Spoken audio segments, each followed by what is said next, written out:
Seja muito bem-vinda. Eu sou a professora Isabel e eu ensino professoras a se tornarem referência na alfabetização de crianças com deficiência intelectual. E o nosso tema de hoje é: nada funcionou para alfabetizar a criança com deficiência intelectual? Supere essa impotência. Porque é lógico, se a gente já tentou de tudo que sabia, tudo que você sabia, você já tentou e você não teve resultados, isso traz realmente um sentimento de impotência. O que mais eu vou fazer, né?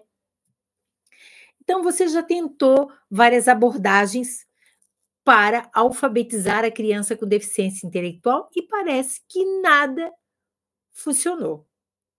Esse sentimento de impotência e se você também não sabe que caminho seguir, além da impotência, fica até perdida, não é mesmo?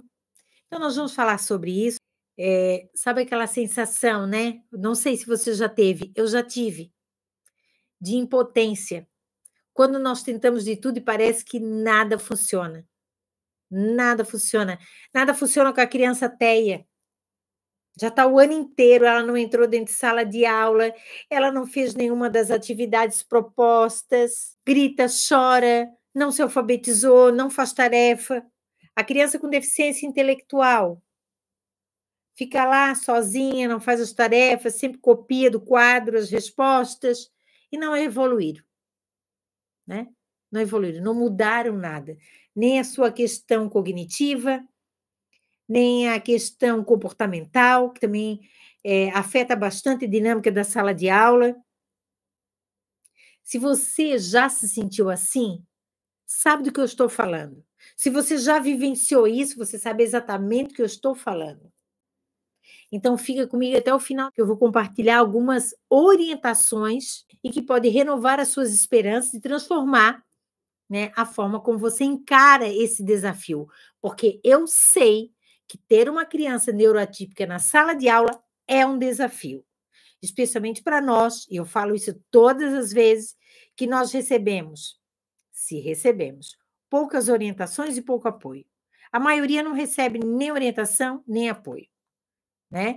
Então, se coloca a criança na nossa sala de aula com um desafio de que a gente tem que ensinar o conteúdo para ela, com o desafio de que a gente tem que alfabetizar essas crianças sem apoio, sem orientação. Aí o que que acontece? Você fica pensando, né? O que que eu vou fazer com essa criança? O que que eu vou fazer? Então você começa a tentar várias abordagens e o resultado não vem. É como dar murro em ponta de faca. Não dá. E aí a gente vai se sentindo frustrada, impotente com os nossos esforços, porque eles são em vão. Não é que são em vão. Essa tua competência de querer ajudar a criança com deficiência intelectual ou a criança TEA é fantástica. Essa vontade que você tem de fazer alguma coisa por ela, beleza. Ótimo. Mas eu quero dizer que muitas vezes o problema de você se sentir frustrada ou impotente, o problema não está em você, nem na sua dedicação, porque você planeja, você faz aula, você tenta interagir com a criança. Então não está ali. A questão é o caminho que você está seguindo, ou seja, a abordagem que você está tentando aplicar não é a ideal. Então você não tem resultados.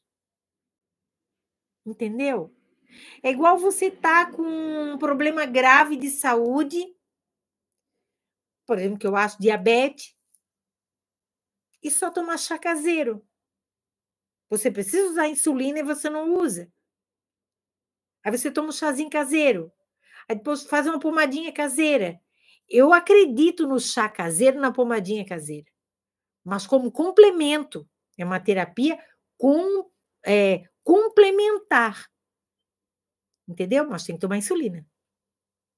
Então, às vezes é isso, você está fazendo coisas, se esforçando, mas você não está aplicando a abordagem correta. E aí você não tem resultado. A sua glicemia está sempre alta, 500, 600. Né? Então, é possível você promover uma reviravolta nisso tudo. Uma reviravolta com uma abordagem nova. E que pode fazer a diferença e melhorar o resultado. Porque o que a gente quer? Resultado, não é? Que a criança mude o comportamento, que ela aprenda, que ela faça as atividades, que ela escreva. É isso que a gente quer na sala de aula. Estou falando como professora, né? Como professora.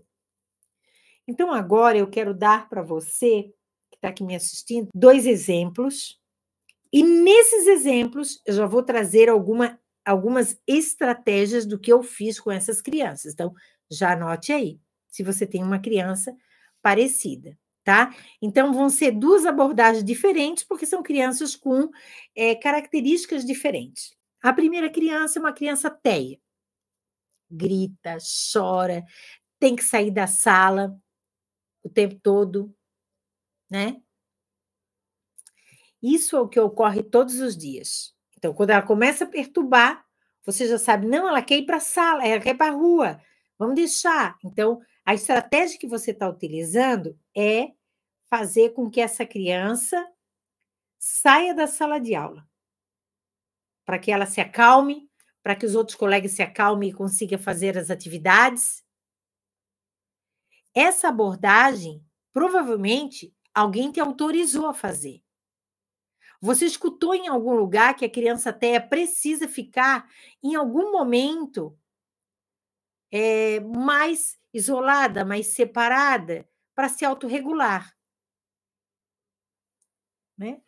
Ou essa orientação veio da própria escola. Ah, quando estiver perturbando muito, põe para fora, deixa ele ficar na rua, né? Deixa ele brincar no parque. Só o que acontece com essa abordagem? Que é uma abordagem muito comum nas escolas. Muito comum, muito comum, muito comum. Essa criança, ela perde a referência da professora, ela perde a referência dos colegas, entendeu? Então, por si só, essa abordagem de tirar a criança TEA da sala de aula, porque ela está desregulada, não é a melhor opção. Mas então, que abordagem fazer? Então, aqui eu quero que você anote. Tem uma coisa chamada análise funcional do comportamento. O que eu quero que você faça com essa criança? Que você observe, porque assim, ela está bem, e de repente ela se desregula, né? De repente ela se desregula. Mas gritar, chorar, bater, foi o que acontece com essa menina que eu estou falando para vocês, essa criança TEA.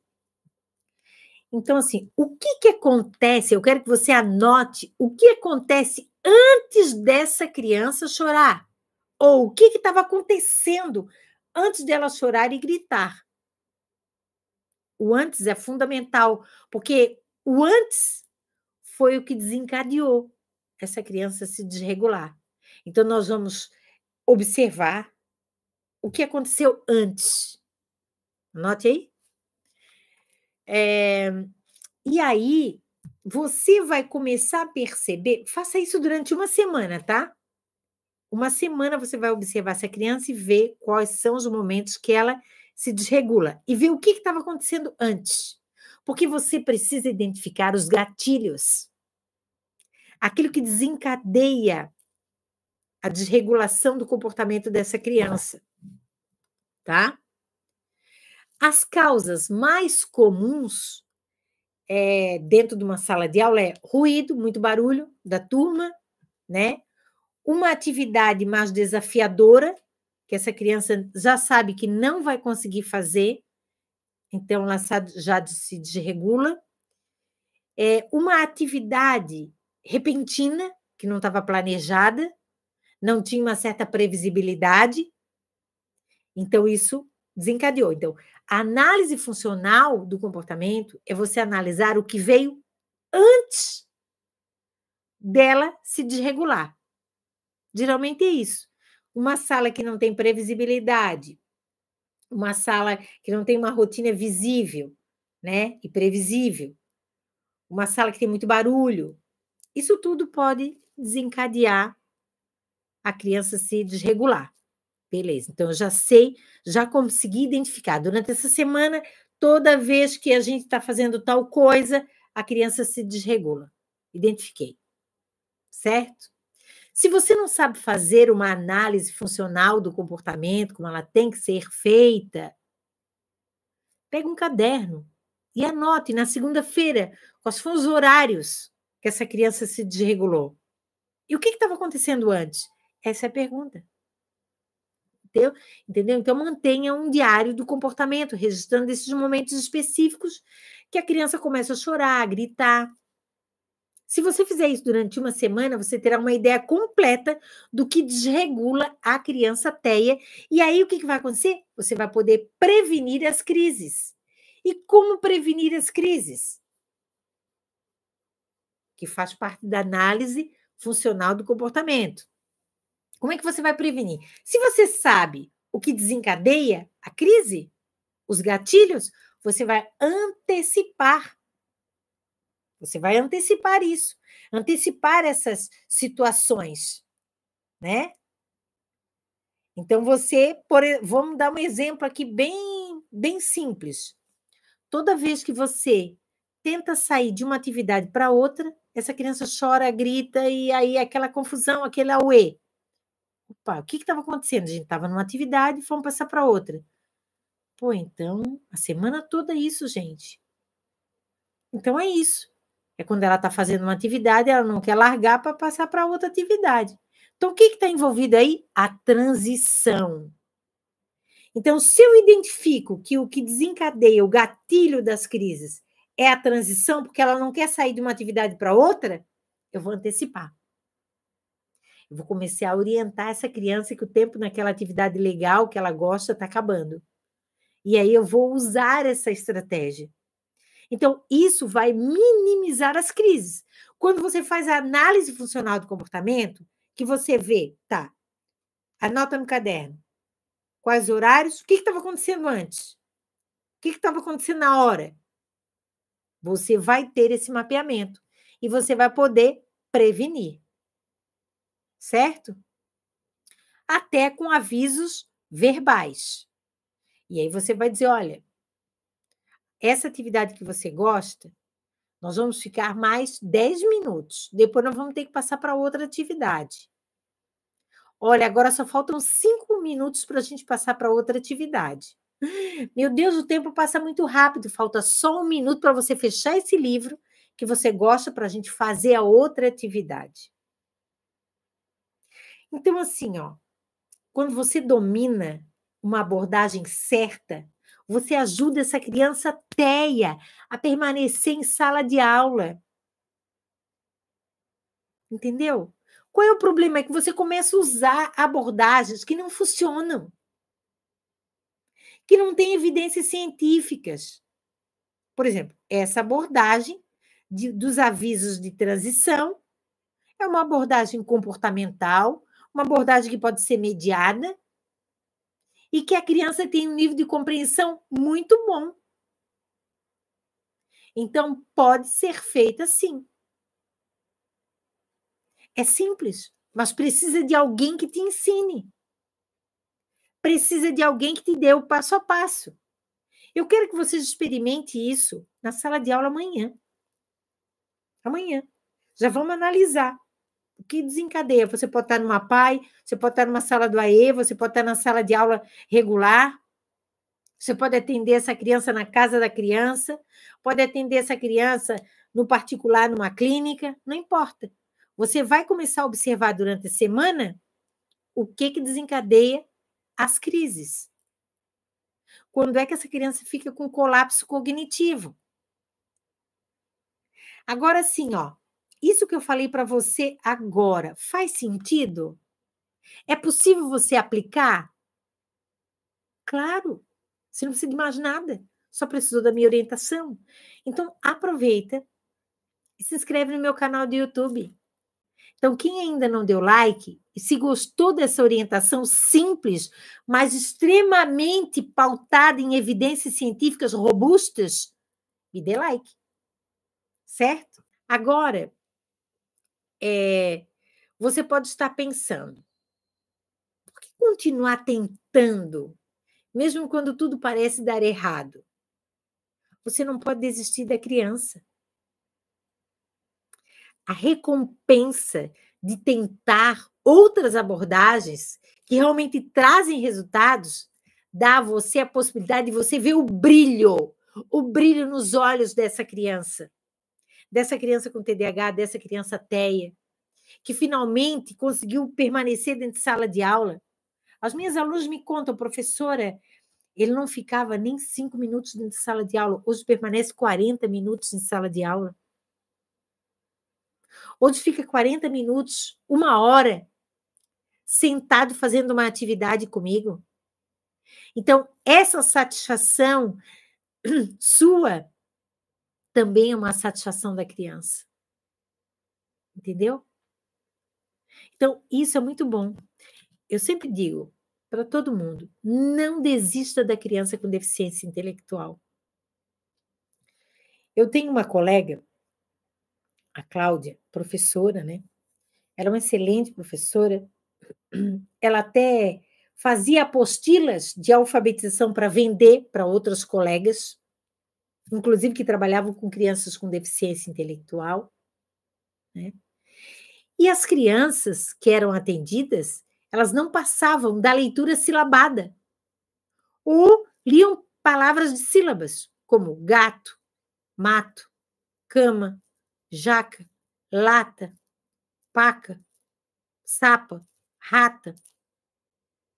E ela utilizava, inclusive, atividades de pontilhado, de repetição nas apostilas. Tudo com muito capricho, mas não tinha resultados. E o resultado? A criança DI não avançava na leitura fluente, só identificava palavras de sílabas, de tanto que fez. Então, talvez você esteja também dentro dessa abordagem querendo alfabetizar a sua criança com deficiência intelectual, ensinando para ela, rato, quer ver? Vamos ver. Não, aqui eu não tenho nada. Mas, assim, por exemplo, desenho de um rato, de um gato e de uma lata, para ela fazer a ligação com a palavrinha escrita, palavrinhas de sílabas. Uma criança com deficiência intelectual, ela consegue memorizar a estrutura, o desenho de mais ou menos de 30 a 50 palavras de sílabas. Então, quando ela olha para aquela palavra, ela sabe rato, gato, pato. Ela sabe. Só que essa habilidade não a habilita a ler um texto. Entendeu? Porque o texto tem palavras que ela não memorizou. Só que o que aconteceu com a Cláudia? Quando a Cláudia descobriu que essa forma de trabalhar palavrinhas de sílabas, né? KKKKKK e depois mamá, juntar da cama. Que essa abordagem enganava as crianças. Claro. E ela se enganava também. Claro. Então ela parou de fazer isso e começou a trabalhar uma outra abordagem que realmente conseguiu potencializar as crianças. Então, ela teve que mudar. Ela teve que mudar. Você pode me dizer, o caso da minha criança é um caso difícil, Isabel. Já tentei muitas coisas, já tentei o silabário, já tentei a relação do desenho com a palavra, cópias, contextualizar as palavras, contar uma história, da história era bolo de chocolate, eu trago a palavra bolo e trabalho a palavrinha bolo, e nada funcionou. Será que vale a pena insistir numa criança que já tem 8 anos? Se você fizesse essa explicação para mim hoje e me fizesse essa pergunta, eu diria para você o seguinte: Claro que vale a pena. Claro. Isso tudo que você usou não deu certo. E você viu. Mas isso não significa que essa criança não possa aprender.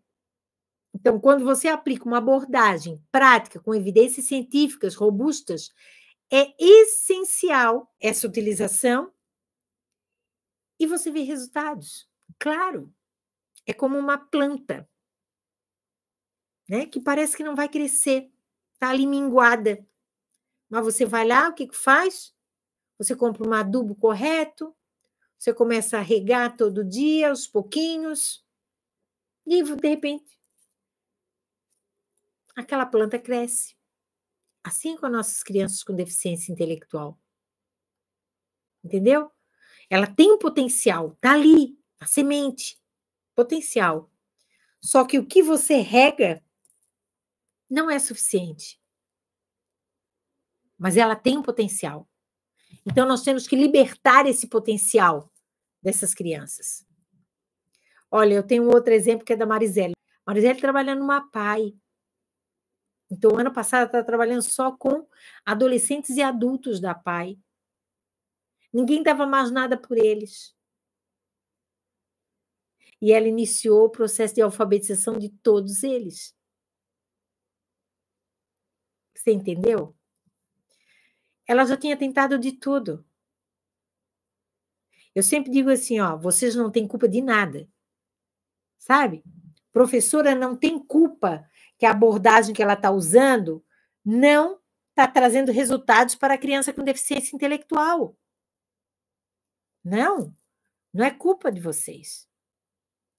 Só é culpa quando você sabe o que tem que ser feito e não faz. Agora você não sabe o que tem que ser feito. Então você se esforça.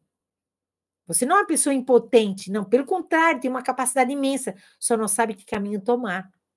Entendeu? Agora, esse sentimento que a gente tem de impotência diante de um trabalho voltado para uma criança com deficiência intelectual, eu quero propor para você o seguinte: vamos fazer uma avaliação, entendeu? Vamos fazer uma avaliação. Essa avaliação, ela chama-se top 6. Então, você só vai escrever as perguntas e depois você responde. Porque eu quero que você avalie o que você fez de, de fevereiro até outubro, com a sua criança TEA que tem dentro da sua sala de aula, ou com a sua criança que tem deficiência intelectual, tá? Então, assim, esse é o top 6. É você fazer essa reflexão. Então, anote as perguntas para depois pensar sobre essas perguntas, tá bom? Que eu quero que você faça essa reflexão sobre os seus resultados, os resultados que você teve da abordagem que você utilizou para tentar alfabetizar a sua criança com deficiência intelectual. Então, eu vou ler as perguntas, elas são perguntinhas simples, então eu vou ler a primeira vez, vou dar um tempinho, vou repetir para você complementar. Eu quero que você faça essa reflexão, certo? Primeira pergunta: quais as habilidades que foram desenvolvidas na criança? Quais habilidades foram desenvolvidas? Aí eu posso explicar um pouco mais. Houve melhora na leitura? Houve melhora na escrita? Houve melhora na comunicação? Houve melhora no comportamento? Então, é isso que você vai refletir. Então, quais as habilidades foram desenvolvidas? Porque esse sentimento de impotência, frustração, pela avaliação, a gente vê que isso não é nosso. Entendeu? Você só precisa ajustar a estratégia correta. Então, vamos lá. Segunda pergunta: quais as atividades práticas ou recursos visuais que funcionaram? Você usou, você planejou e funcionaram. Vou repetir. quais as atividades práticas ou recursos visuais que funcionaram durante esse ano, com a sua criança TEA ou com a sua criança com deficiência intelectual. Estão anotando aí? Olha, são perguntas, mas isso é essencial para você fazer uma reflexão, tá? Terceiro, top, né? As perguntas do top 6. A terceira pergunta. Que tipo de adaptação foi feita? Porque uma criança que não sabe ler, ela tem que ter a adaptação do conteúdo. Então, que tipo de adaptação foi feita? Você tem que refletir sobre isso. Quarto, top 6, a quarta pergunta. Quais os desafios que você encontrou durante o ano letivo? Quais os desafios? Dificuldades em ter a atenção dessa criança, a regular o comportamento dela, com relação à alfabetização, com relação à adaptação. Coloque no papel quais foram as suas dificuldades. Quais foram os teus maiores desafios durante esse ano letivo? Agora, o top 5. Que tipo de apoio e orientação você recebeu? Escreva aí, que tipo de apoio e orientação eu recebi? E a última, que é a top das top, né? Quais os seus resultados? Então, no nosso encontro de hoje, é isso que eu quero que você responda aí no seu caderno, se você tem um caderno das nossos encontros. Essa reflexão é fundamental, entendeu?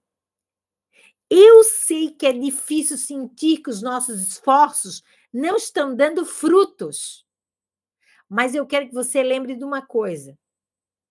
Essa história de que cada tentativa é um aprendizado, eu não concordo, porque o tempo passa. Então, eu não concordo que cada tentativa é um aprendizado. Não, porque o tempo não espera. Cada tentativa fracassada é um tempo que não volta mais. E a nossa criança com deficiência intelectual e TEA, elas já perderam muito tempo.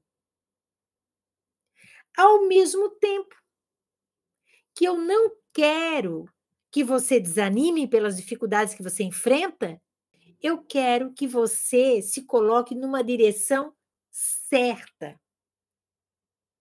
Eu quero que você tenha resultados. Porque sem os resultados realmente é desanimador. O sentimento de frustração, de impotência, isso tudo a gente sente, né? Agora sim, ó, eu quero dizer para você uma afirmativa. Todas as crianças com deficiência intelectual leve ou moderada, elas podem ser alfabetizadas. Nós temos várias evidências científicas. E uma coisa importante, esse diagnóstico de deficiência intelectual, ela é dividida em 4. Leve, moderada, grave ou profunda. Grave e profunda, se a gente juntar, dá 8% do diagnóstico. 92% das crianças com deficiência intelectual, elas têm deficiência intelectual leve ou moderada. E elas podem ser alfabetizadas. Esse é um dado surpreendente, né? Para quem não acredita que uma criança com deficiência intelectual possa aprender a ler. Para você entender o seguinte: esse sentimento de impotência não é seu. Na verdade, você quer fazer alguma coisa, você não sabe é como. Então, faça essa avaliação para ter em mente tudo que você tentou fazer e não deu certo. Agora, eu quero saber se trouxe uma nova perspectiva para você, né? Porque você não é um fracasso. Você é um sucesso. Você é um sucesso Só que você precisa melhorar o tempo, melhorar a atividade